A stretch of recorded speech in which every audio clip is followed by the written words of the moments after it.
as one. Killer. This is us. Sharad Purnima की रात थी।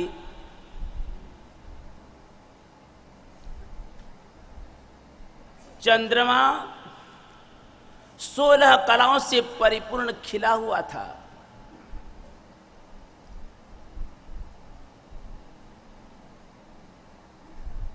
और इधर गांव से एक पंडों की मंडली नदी के किनारे पर आई।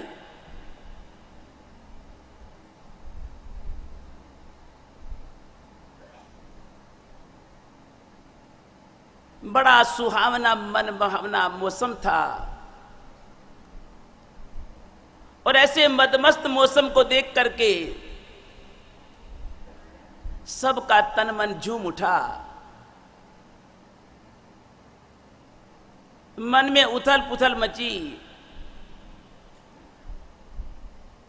और सोचा कि आज ऐसी सुहावनी मन भावनी रात, चारों तरफ खिली हुई है चांदनी, मदमाता मौसम, सबसे पहले क्यों न हम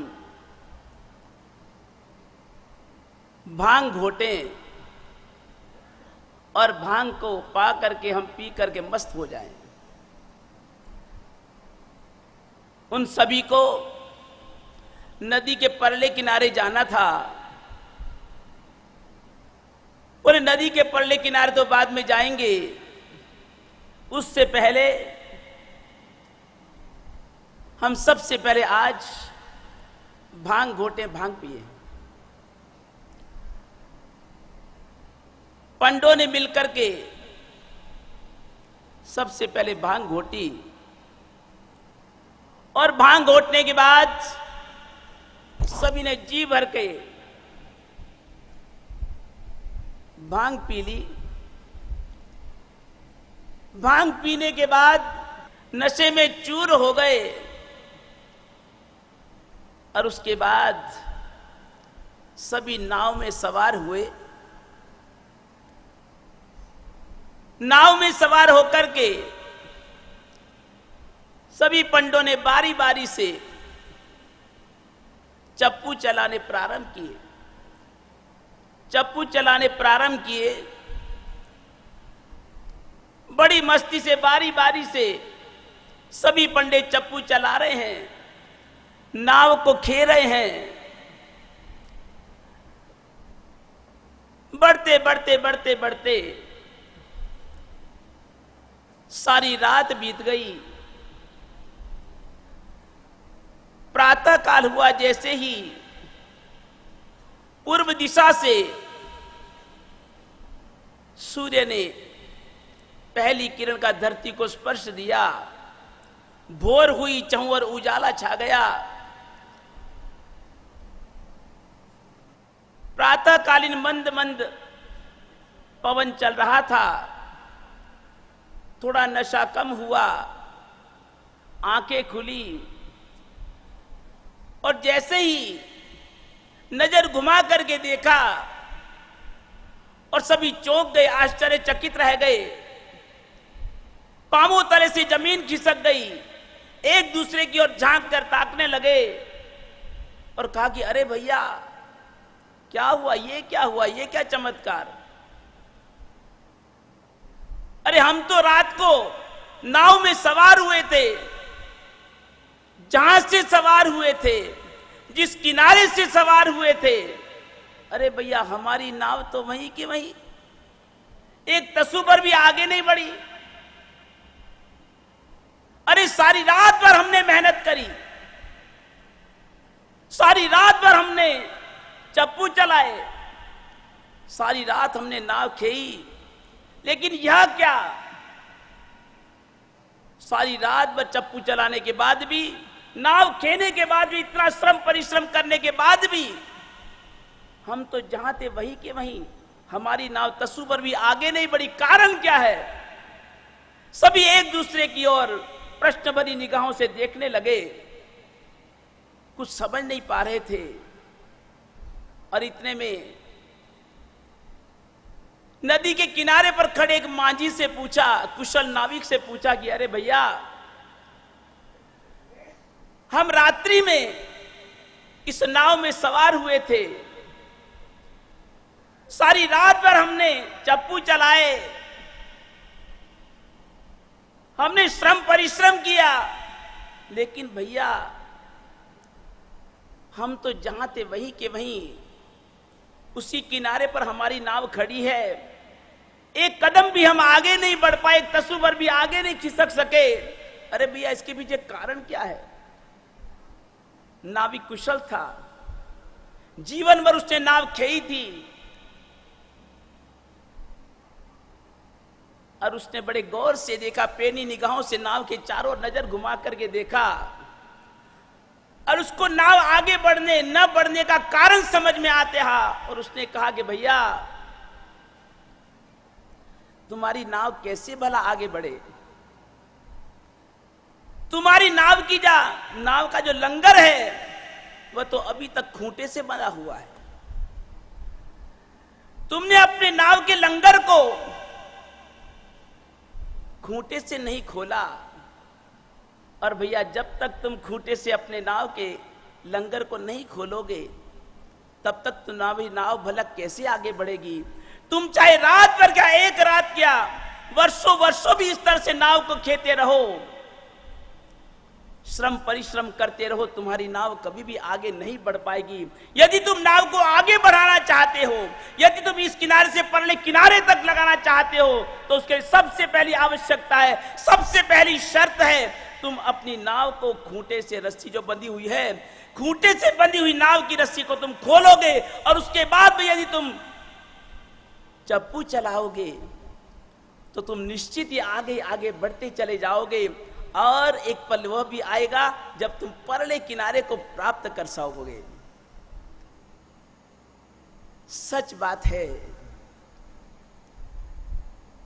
जब तक नाव खूंटे से बंधी रहेगी, जब तक नाव की रस्सी खूंटे से बंधी रहेगी, तब तक नाव, चाहे तुम जितनी मर्जी परिश्रम करो, जितनी मर्जी तुम मेहनत क्यों ना करो, चाहे जितने मर्जी तुम चप्पू क्यों न चलाओ, तुम्हारी नाव आगे नहीं बढ़ सकेगी। मैं आपसे भी यही बात कहना चाहता हूं। आप भी इस चातुर्मासिक आराधना की नाव में सवार हो चुके हैं। आप सभी देश के कोने कोने से आए हुए आराधकगण, इतनी बड़ी संख्या में भाई और बहनें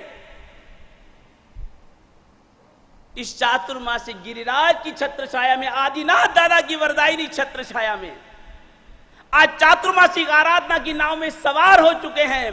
लेकिन भैया याद रखना, जब तक खूंटे से बंधी हुई रस्सी को नहीं खोलोगे, चाहे वो घर की रस्सी हो, चाहे तुम यहां पर पालीताना आ गए हो, गिरिराज की छत्र छाया में बैठे हुए हो, गुरुराज की पावनी छत्र छाया में बैठे हो, लेकिन याद रखना, जब तक तुम्हारी मन की रस्सी घर के खूंटे से बंधी रही, व्यापार के खूंटे से बंधी रही, परिवार के खूंटे से बंधी रही, और दिन भर यदि तुमको घर परिवार व्यापार की याद आती रही, तुम्हारा मन यदि वहीं भटका रहा, वहीं अगर अटका रहा, अगर वहीं तुमने घर परिवार व्यापार के खूंटे से तुम्हारी मन की रस्सी बंधी रही, तो चाहे तुम यहां पर आकर के भी जितनी मर्जी तुम आत्म साधना कर लो, चाहे तुम जितनी मर्जी धर्म आराधना कर लो, चाहे तुम जितनी मर्जी परमात्मा की उपासना भी क्यों न कर लो, चाहे जितनी मर्जी धर्म क्रियाएं कर लो, चाहे जितनी मर्जी तुम यात्राएं कर लो, लेकिन तुम्हारी नाव वहीं की वहीं रहेगी।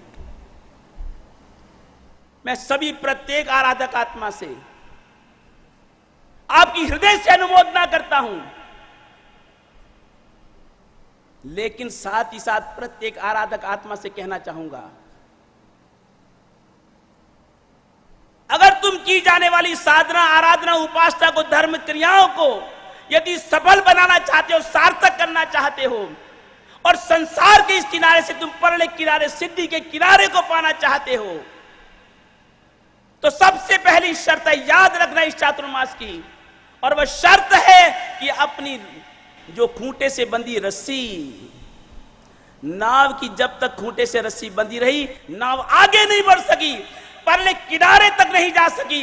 इसी तरह से जब तक तुम्हारे मन की रस्सी जब तक घर परिवार व्यापार के, मोह माया ममत्व के,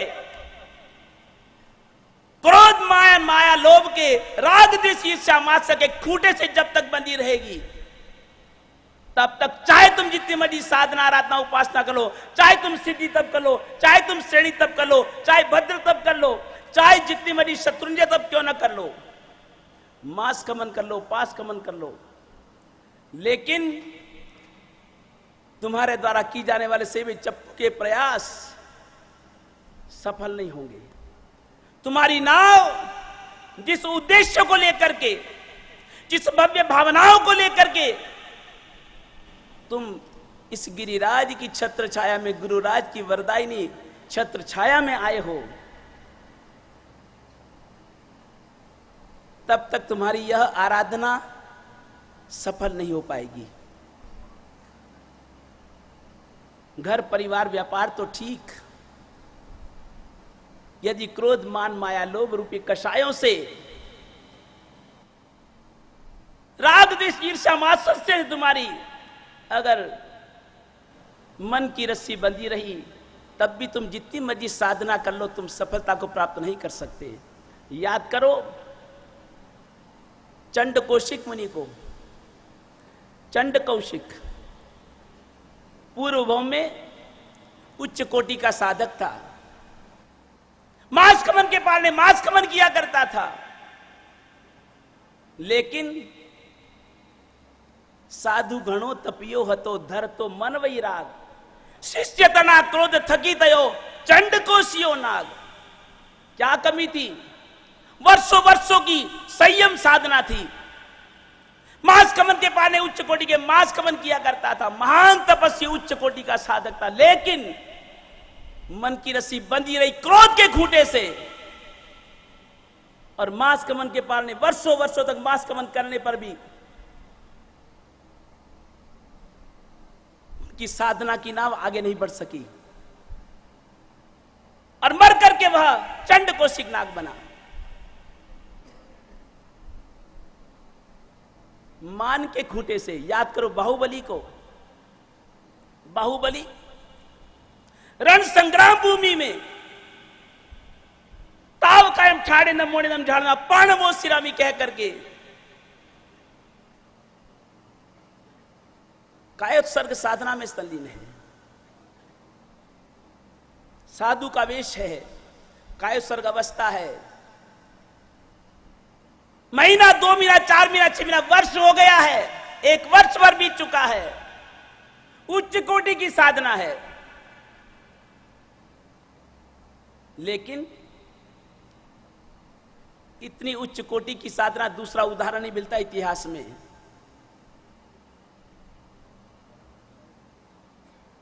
शरीर को लताओं ने वेष्टित कर दिया है, घोंसले बन गए हैं, पक्षियों ने डेरा जमा दिया है, लेकिन सभी प्रकार के उपसर्गों को, परिसरों को सहन करते हुए भी, सर्दी गर्मी भयंकर आंधी तूफान को झेलते हुए भी,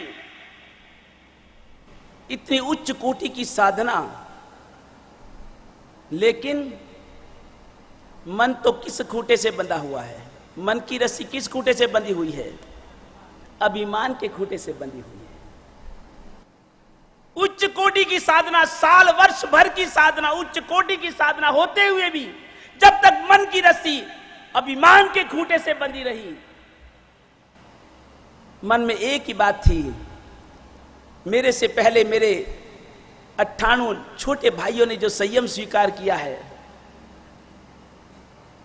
मुझे उनको नमन नहीं करना, मुझे उनको वंदना नहीं करनी, सिर नहीं झुकाना, चाहे मुझे कितनी भी तप साधना क्यों न करनी पड़े, चाहे जितने मर्जी मुझे परिसर क्यों न झेलने पड़े, मैं यहीं पर साधना करते करते करते करते केवल ज्ञान, केवल दर्शन को प्राप्त करके उसके बाद ही कदम बढ़ाऊंगा, उसके बाद ही परमात्मा के सबव शरण में जाऊंगा, जिससे मुझे केवल ज्ञान प्राप्ति के बाद में किसी के आगे झुकना न पड़े। मन की रस्सी बंधी थी अभिमान के खूंटे से, और जिस कारण से उन्हें केवल ज्ञान, केवल दर्शन की प्राप्ति नहीं हो सकी। उच्च कोटि की साधना करने के बावजूद भी मल्लीनाथ भगवान ने पूर्व भाव में उच्च कोटि की तप साधना करी। 6 मुनि थे, 6 मित्र थे। तपस्या साथ में प्रारंभ करते, पारने का दिन होता और कह देते आज सबका पारना है। सब मित्र पारना कर लेते और खुद तपस्या में आगे बढ़ जाते। मन में माया रखी और उच्च कोटि की तप साधना करते हुए भी, चाहे उन्होंने तीर्थंकर नाम कर्म क्यों न बांध लिया, चाहे उन्होंने तीर्थंकर नाम कर्म भी क्यों न बांध लिया, लेकिन मन की रस्सी बंधी हुई थी माया के खूंटे से। इस कारण से स्त्री पर्याय में उनको तीर्थंकर पद की प्राप्ति हुई। कर्म किसी को नहीं छोड़ते, कर्म किसी का सगा नहीं।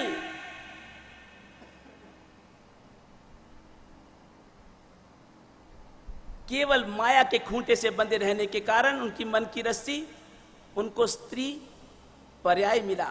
चाहे तीर्थंकर भी क्यों न बन गए, फिर भी स्त्री पर्याय को प्राप्त करना पड़ा। लोभ,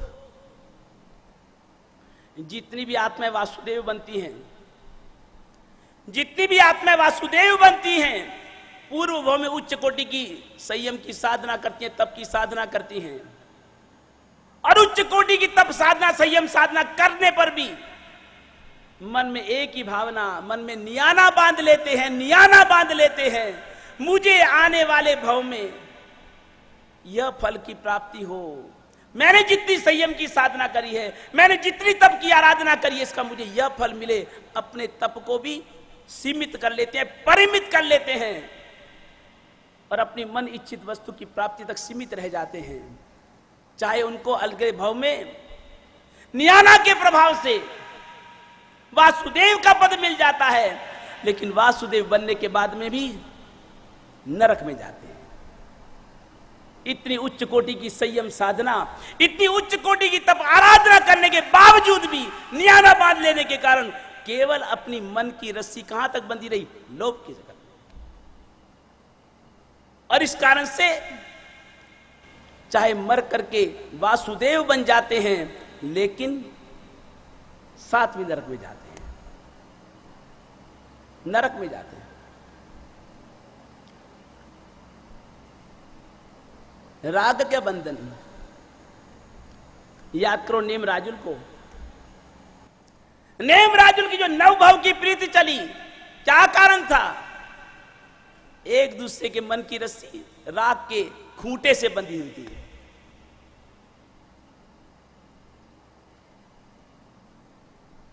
याद करो गौतम स्वामी को, याद करो गौतम स्वामी को। गौतम स्वामी जी हां दीजे दिख तिहां तिहां केवल उपजे।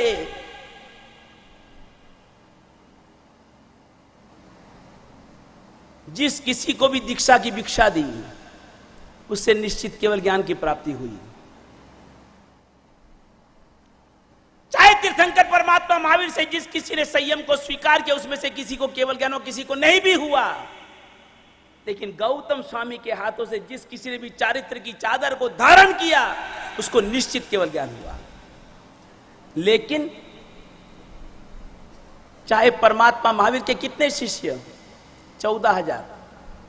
भगवान महावीर के कितने शिष्य थे? 14,000। और गौतम स्वामी के कितने शिष्य थे? 50,000।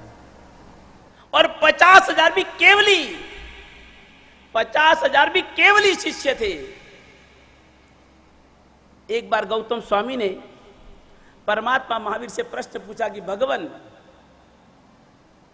मेरे हाथों से जो कोई भी चारित्र चिंतामणि को स्वीकार करता है, उसको निश्चित केवल ज्ञान हो जाता, तो मुझे क्यों नहीं? प्रभु, मेरी तो वह स्थिति है, एक नाविक के जैसी मेरी हालत है। नाविक के जैसे, नाविक नाव चलाता है,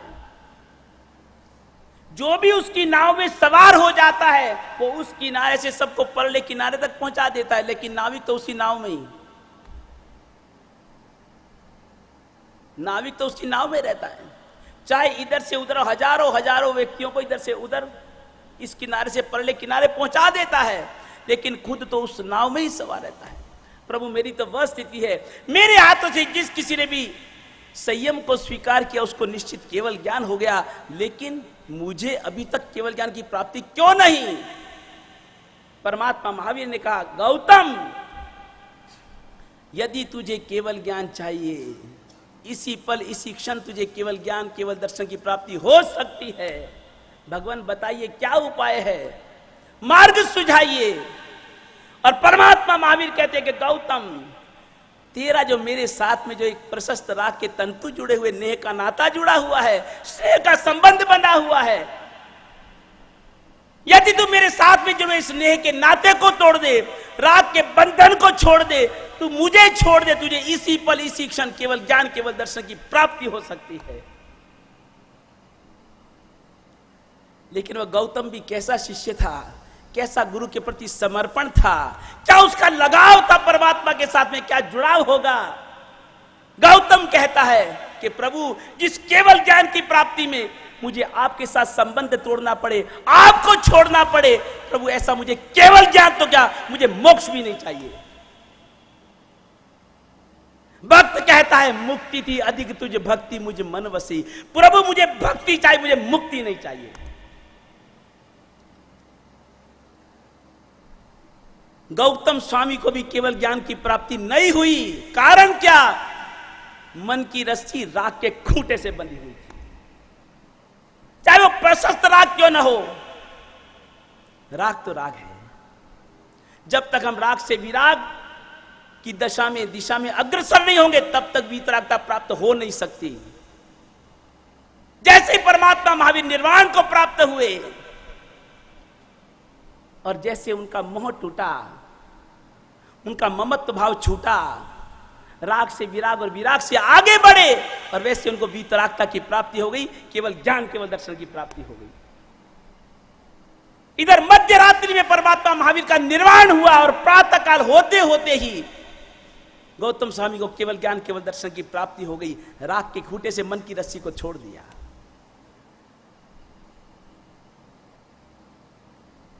नेम और राजुल को देखो, शंख और कलावती के जीवन को देखो।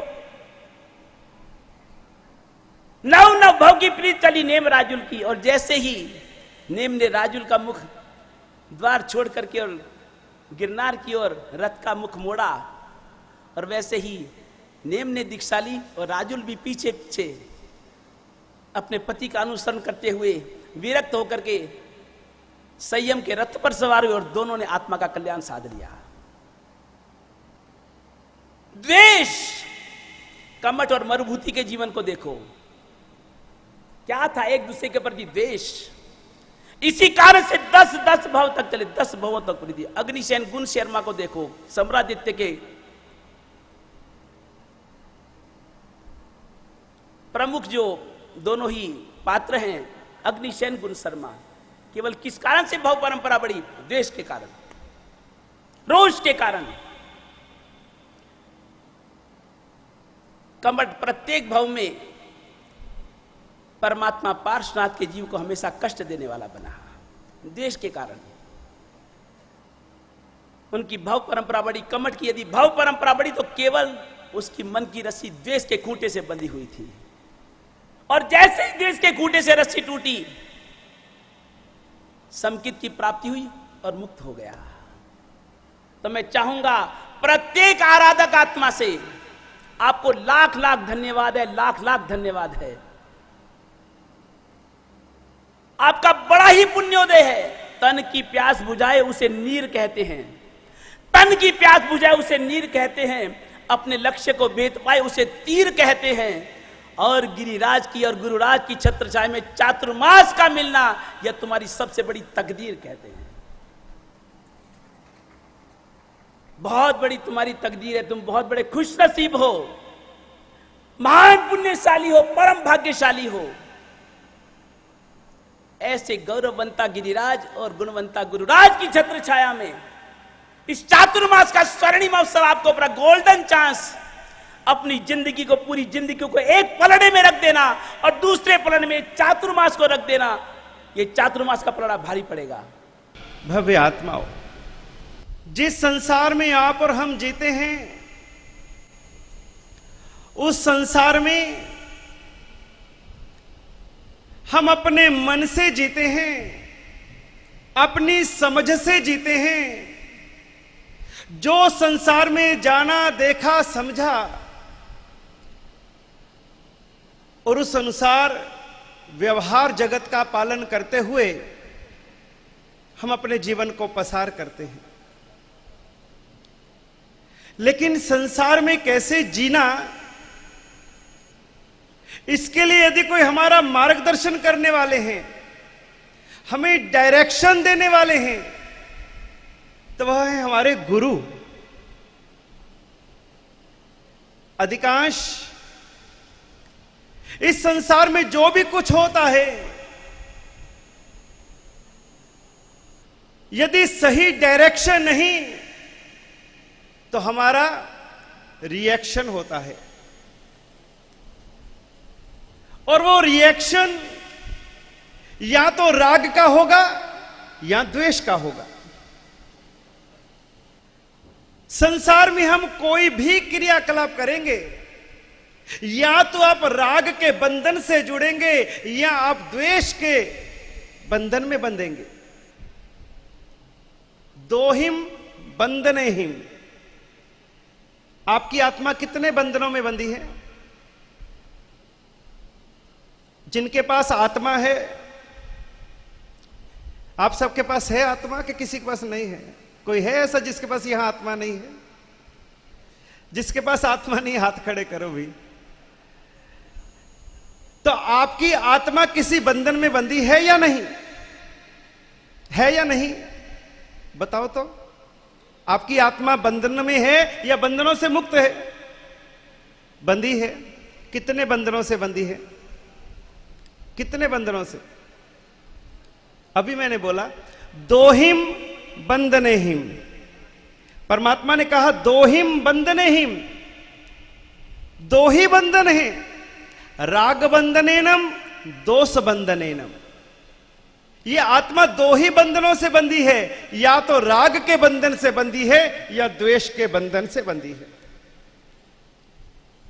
राग और द्वेष के कारण ही ये कर्म का संसार हमारा खड़ा है। 8 प्रकार के कर्मों से हमारी आत्मा जकड़ी हुई है, क्योंकि संसार में या तो हमारा राग का रिएक्शन होगा या हमारा द्वेष का रिएक्शन होगा, और ये रिएक्शन ही हमारी आत्मा के बंधन को बांधने वाला है। हमारा रिएक्शन ना होकर के सही एक्शन बन जाए, सही डायरेक्शन मिले, सही डायरेक्शन से रिएक्शन से निकले, रिएक्शन से निकल करके सही एक्शन में आए, तब तो जिनवाणी इसी भव में हमारा कल्याण कर देगी।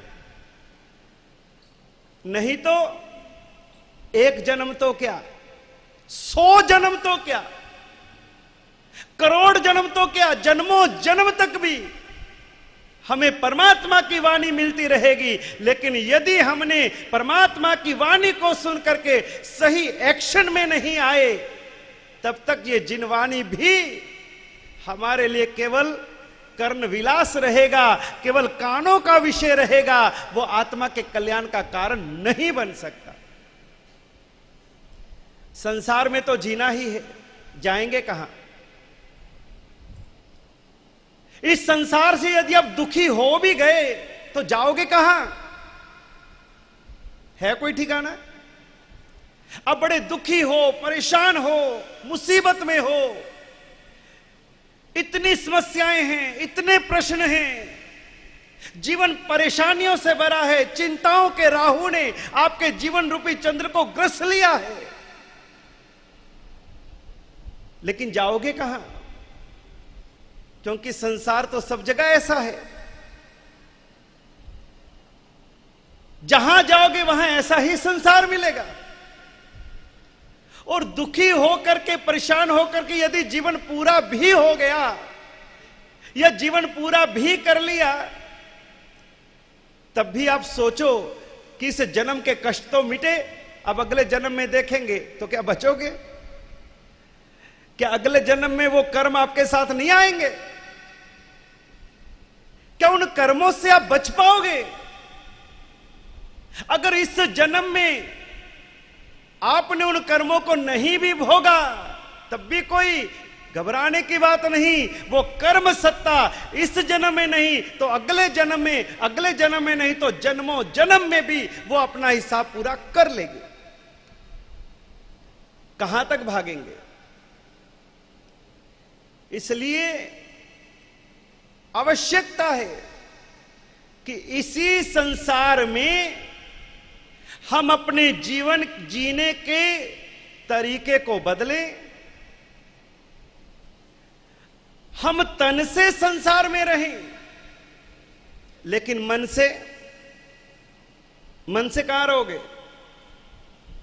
तन से तो संसार में और मन से परमात्मा के चरणों में। ये मन हमारा प्रभु के चरणों में जुड़ा रहे। अभी आप यहां बैठे हो, तन से आप सिद्धाचल जी में हो, तन से आप पालीताना में हो, लेकिन मन बार बार कहां जा रहा है?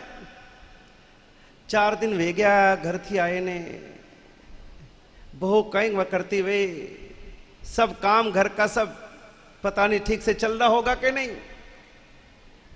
ऑफिस में बेटा प्रॉपर तरीके से संभाल रहा होगा कि नहीं। बार बार मन रह रह करके, अरे इतने बजे तो हम घर में ये करते थे, अभी मैं इतने बजे घर में ये करता था। तो बैठे हैं सिद्धाचल जी में और मन चला जाता है घर में, तो आपको सिद्धाचल जी की तीर्थ का फल मिलेगा या घर की यात्रा का फल मिलेगा? तन से रहो संसार में और मन से रहो प्रभु के पास में। मन को वहां जोड़ दो। हमारा मन प्रभु के स्मरण में, प्रभु की भक्ति में, प्रभु के भजन में। फिर तुम कहीं पर भी रहो, इस तन से कहीं पर भी रहो, कोई फर्क नहीं पड़ता। अगर मन आपका प्रभु भजन में जुड़ा है, प्रभु के चरण में जुड़ा है, इस मन को ही साधना है। धर्म साधना करो, धर्म की साधना करो, आत्मा की साधना करो। साधना किसकी, किसको साधना है? सबसे पहली आवश्यकता किसको साधने की है? इस मन को साधने की है। ये जितनी क्रियाएं हैं ये मन को रोकने के लिए, मन को स्थिर करने के लिए है। अभी आप सामायिक में बैठे हो तो आपको पता है कि अब 2 घड़ी तक आपको इस आसन के ऊपर में स्थिर रहना है। इस सामायिक के कारण से आप अपने तन से, मन से उसको स्थिर बनाने का अभ्यास कर रहे हो। मन को साधने का, तन को साधने का ये अभ्यास इस क्रिया से है। इसलिए बार बार धर्म क्रियाएं करने का अभ्यास करना जरूरी है। अभी आप यहां सामायिक लेके बैठे हो, अगर आपकी इच्छा हुई बाहर जाकर के थोड़ा घूम के आए, पानी पी के आए, जा पाओगे? नहीं। और ये जितने सोफे पर बैठे, इनकी इच्छा हुई थोड़ा भी घूम के आए तो जा सकते, क्योंकि आप लोगों ने साधना मार्ग में अपने आप को स्थिर किया है। आपने अपने मन को, तन को साधने के लिए सामायिक को स्वीकार किया है, और इन्होंने अपने मन को खुला छोड़ रखा है। जब मन उठाएगा ये उठ जाएंगे। जो भगवान की आज्ञा में बंधा है वो स्थिर है। और सबसे पहला साधना का पाठ ही स्थिरता है। जब तक स्थिरता नहीं आएगी तब तक हम साधना के मार्ग पर आगे नहीं बढ़ सकते। इसलिए तन संसार में रहे कोई दिक्कत नहीं, साधक भी संसार में रहता है, साधु भी संसार में जीता है। साधु हो, साधक हो, लेकिन संसार में जीते हुए भी वो अपने मन में संसार को नहीं आने देता। मन में संसार नहीं आना चाहिए। पानी में नाव चले कोई खतरा नहीं, पानी में नाव हो कोई खतरा नहीं, और यदि नाव में पानी हो तो जल शरणम गच्छामि। हम संसार में रहें कोई दिक्कत नहीं, लेकिन यदि हमारे मन में संसार हो तो सीधा दुर्गति।